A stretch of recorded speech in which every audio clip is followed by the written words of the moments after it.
The reason we even call it stagflation is during the 1970s, we were faced with a situation where we had high unemployment and high inflation.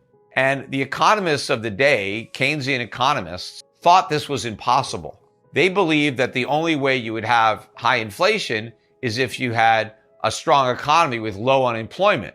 It was thought that high unemployment in and of itself meant that you would have low inflation. There was a trade-off. They talked about the Phillips curve. And so this completely perplexed the Keynesian economists because they were confronted with something that their textbook said couldn't happen. And so then they came up with the name stagflation to describe this thing that they thought was impossible. Well, the reason they thought it was impossible was because they don't really understand economics. I mean, the whole school of thought is complete nonsense. I always say that Keynesianism to economics is like astrology to astronomy. I mean, maybe there's stars there and stuff, but it's got nothing to do with actual science.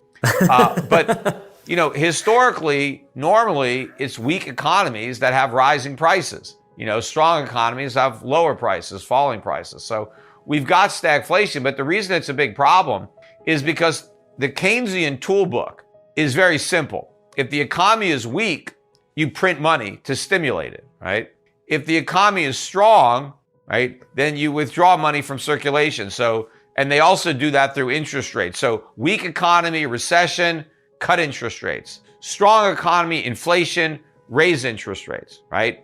Well, what happens if you've got a weak economy and inflation at the same time?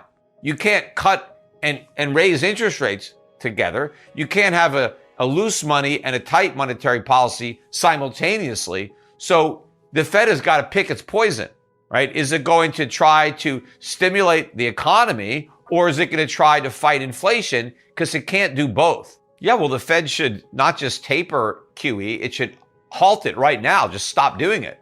Not just gradually reduce the amount of QE. That's adding gasoline to the fire. Maybe they're adding less gasoline, but you don't put out a fire by pouring less gasoline on it. You got to, stop that or put water on it. So the Fed has to go cold turkey. Just right now, no more QE. In fact, we need the reverse. We need quantitative tightening. The Federal Reserve needs to start selling treasuries and mortgage-backed securities. It has to let interest rates go up, and not just a little bit. They need to go up a lot. And of course, when that happens, the whole house of cards literally is going to come crashing down. The Fed has to let stocks crash, let real estate crash, let bonds crash. None of these guys have any integrity. They don't give a damn about the country. They just want to make sure that they don't get the blame for the collapse. So, as I said, we kicked the can down the road. Now, that doesn't mean we're going to get away with it, because ultimately, the price that we're going to pay for not doing the right thing is going to be enormous, because we are going to have a currency crisis. We may have hyperinflation. And all of that is much worse than just letting the markets reprice to a realistic level and letting investors lose money and forcing the government to cut spending. If we continue until we have, hyperinflation, we wipe out everybody, and the losses are going to be far more painful for a lot more people. But obviously, the time will run out at some point if we don't do something. But there is no way to avoid hyperinflation without a lot of pain. Now, of course, hyperinflation will be even more pain, but we have to be willing to bite that bullet and do it to ourselves rather than waiting for the crisis to do it to us. I think if you were listening to my recent podcasts, I was just comparing the rhetoric or the propaganda that the Soviets used to rationalize, shortages of goods in their country and the relative abundance in the U.S.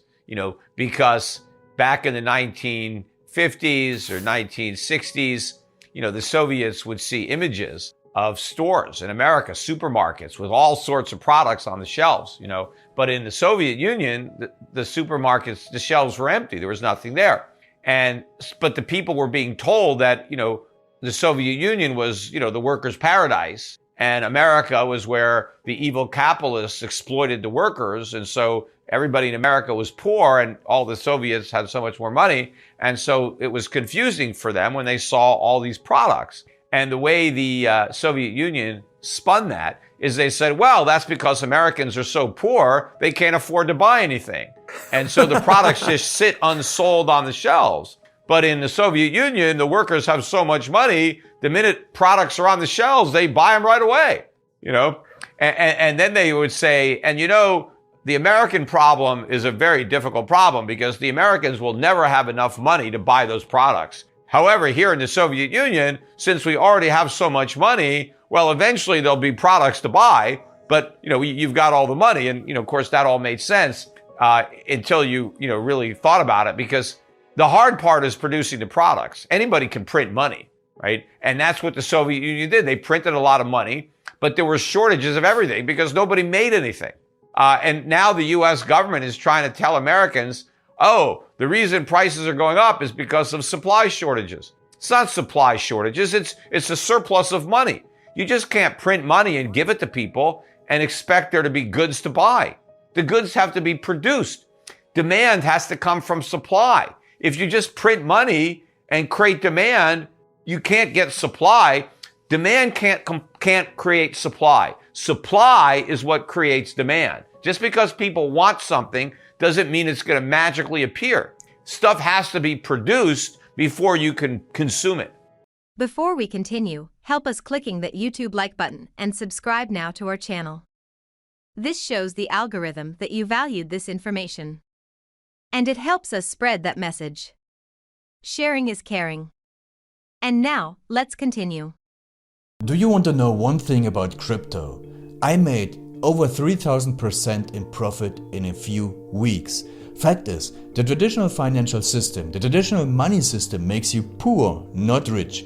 If you want to earn $500,000, $1 million, you have to wait until you're 50, 60, 70 in the traditional financial system, and you probably will still be broke. And you will be old. This is not a sexy combination, as you can imagine. But the question is, how can you start in crypto and make these profits? Where to invest? Where to start? My name is Gunnar and I'm from Germany, as you can hear, and things are a little bit different in Germany. More about that later on. Fact is, there are lots of different cryptocurrencies. It's a gigantic universe where beginners and professionals get easily lost. But there is light at the end of the tunnel. There are 7 key steps you need to follow to become successful in this market. You have to know them, and if you fail one of them, it's literally impossible to succeed in this market. Just an example, one of the key points is your exchange, and one of the biggest are, for example, Binance and Coinbase. These are trusted and well-established exchanges, but, and this is a big but, you won't find the super profitable coins on those exchanges. The unknown super profitable coins that get gigantic profits are not traded on those kind of exchanges. They are traded on much smaller insider platforms that are barely known. And I can tell you what those super secret exchanges are and why they are so profitable. And another super important thing are the right information sources. The point is, the internet is gigantic. There are hundreds and hundreds of YouTube channels, blogs, pages, and much more. And there are also market makers and influencers. For example, Elon Musk, he is not a crypto guy, but the moment he recommended Dogecoin, it went through the roof, to the moon, so to say. But why did he recommend it? Where did he hear it from? He didn't hear it from newspapers. And believe me, he is listening to someone. But you have to know who, and you have to react before he is reacting. This is really, really important. And these are only 2 of the 7 steps you have to follow in order to be successful in crypto. And if you want to know all of these steps in much more detail, and if you want to have a comprehensive checklist, here's what you should do. There is a link below this video. Click on this link and you will get the opportunity to subscribe to my channel. Click on the link and you will see a video where I explain the next steps. So see you soon. Click on the link now. I'll see you there.